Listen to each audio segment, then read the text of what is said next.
A injustiça da guerra. No coração dos que maquinam o mal há falsidade, mas aqueles que têm conselhos de paz viverão na alegria. Provérbios 12, 20.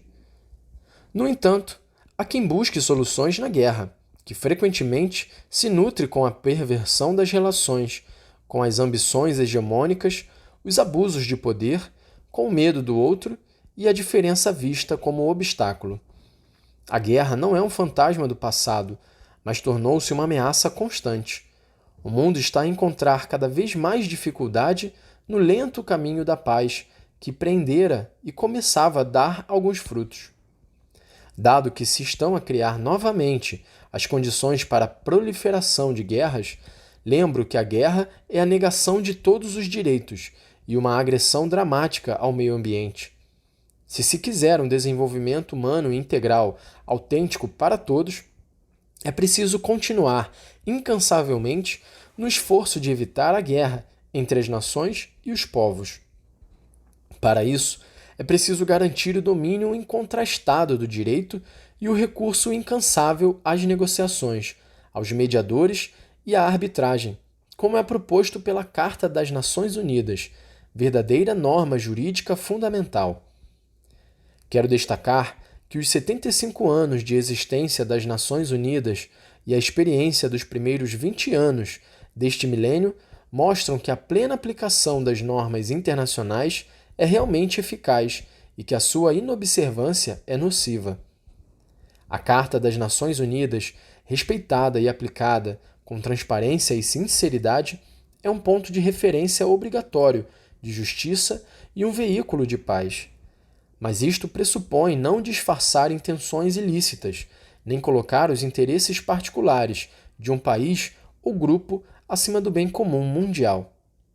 Se a norma é considerada um instrumento que se usa quando resulta favorável e se contorna quando não o é, desencadeiam-se forças incontroláveis que causam grande dano às sociedades, aos mais frágeis, à fraternidade, ao meio ambiente e aos bens culturais, com perdas irrecuperáveis para a comunidade global. Deste modo, facilmente se opta pela guerra, valendo-se de todo tipo de desculpas aparentemente humanitárias, defensivas ou preventivas, recorrendo-se mesmo à manipulação da informação. De fato, nas últimas décadas, todas as guerras pretenderam ter uma justificação. O Catecismo da Igreja Católica fala da possibilidade de uma legítima defesa, por meio da força militar, o que supõe demonstrar a existência de algumas condições rigorosas de legitimidade moral. Mas cai-se facilmente numa interpretação demasiado larga deste possível direito.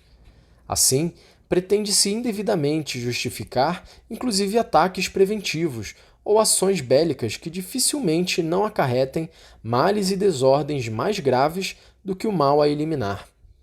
A questão é que, a partir do desenvolvimento das armas nucleares, químicas e biológicas e das enormes e crescentes possibilidades que oferecem as novas tecnologias, conferiu-se à guerra um poder destrutivo incontrolável que atinge muitos civis inocentes. É verdade que nunca a humanidade teve tanto poder sobre si mesma, e nada garante que o utilizará bem. Assim, já não podemos pensar na guerra como solução, porque provavelmente os riscos sempre serão superiores à hipotética utilidade que se lhe atribua. Perante esta realidade, hoje é muito difícil sustentar os critérios racionais amadurecidos noutros séculos para falar de uma possível guerra justa. Nunca mais a guerra. É importante acrescentar que, com o desenvolvimento da globalização, aquilo que pode aparecer como uma solução imediata ou prática para uma região da Terra desencadeia uma corrente de fatores violentos, muitas vezes subterrâneos, que acabam por atingir todo o planeta e abrir caminho para novas e piores guerras futuras. No nosso mundo, já não existem só pedaços de guerra num país ou noutro, mas vive-se uma guerra mundial aos pedaços, porque os destinos dos países estão intensamente ligados entre si no cenário mundial. Como dizia São João 23, não é mais possível pensar que nesta nossa era atômica a guerra seja um meio apto para ressarcir direitos violados. Afirmava-o num período de forte tensão internacional, manifestando assim o grande anseio da paz que se difundia nos tempos da Guerra Fria. Reforçou a convicção de que as razões da paz são mais fortes do que todo o cálculo de interesses particulares e toda a confiança posta no uso das armas. Mas por falta de uma visão de futuro e de uma consciência compartilhada sobre o nosso destino comum, não se exploraram adequadamente as oportunidades que oferecia o fim da Guerra Fria. Em vez disso, cedeu-se à busca de interesses particulares sem se preocupar com o bem comum universal. Assim, irrompeu novamente o fantasma enganador da guerra. Toda guerra deixa o mundo pior do que o encontrou. A guerra é um fracasso da política e da humanidade, uma rendição vergonhosa, uma derrota perante as forças do mal. Não fiquemos em discussões teóricas, tomemos contato com as feridas, toquemos a carne de quem paga os danos. Voltemos o olhar para tantos civis massacrados, como danos colaterais. Interroguemos as vítimas, prestemos atenção aos prófugos, aqueles que sofreram as radiações atômicas ou os ataques químicos, as mulheres que perderam os filhos, as crianças mutiladas ou privadas da sua infância.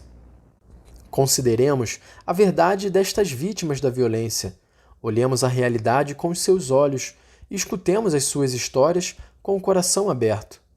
Assim poderemos reconhecer o abismo do mal no coração da guerra e não nos turvará o fato de nos tratarem como ingênuos porque escolhemos a paz. Tampouco serão suficientes as normas se se pensa que a solução para os problemas atuais consiste em dissuadir os outros através do medo, ameaçando-os com o uso de armas nucleares, químicas ou biológicas. Com efeito, se tomarmos em consideração as principais ameaças contra a paz e a segurança com as suas múltiplas dimensões neste mundo multipolar do século XXI, como, por exemplo, o terrorismo, os conflitos assimétricos, a segurança informática, os problemas ambientais, a pobreza, muitas dúvidas emergem acerca da insuficiência da dissuasão nuclear para responder de modo eficaz a tais desafios.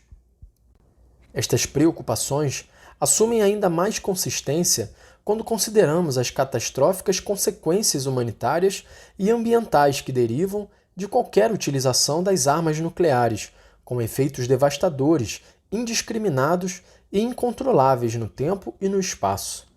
Devemos perguntar-nos também quanto seja sustentável um equilíbrio baseado no medo, quando, de fato, ele tende a aumentar o temor e a ameaçar as relações de confiança entre os povos.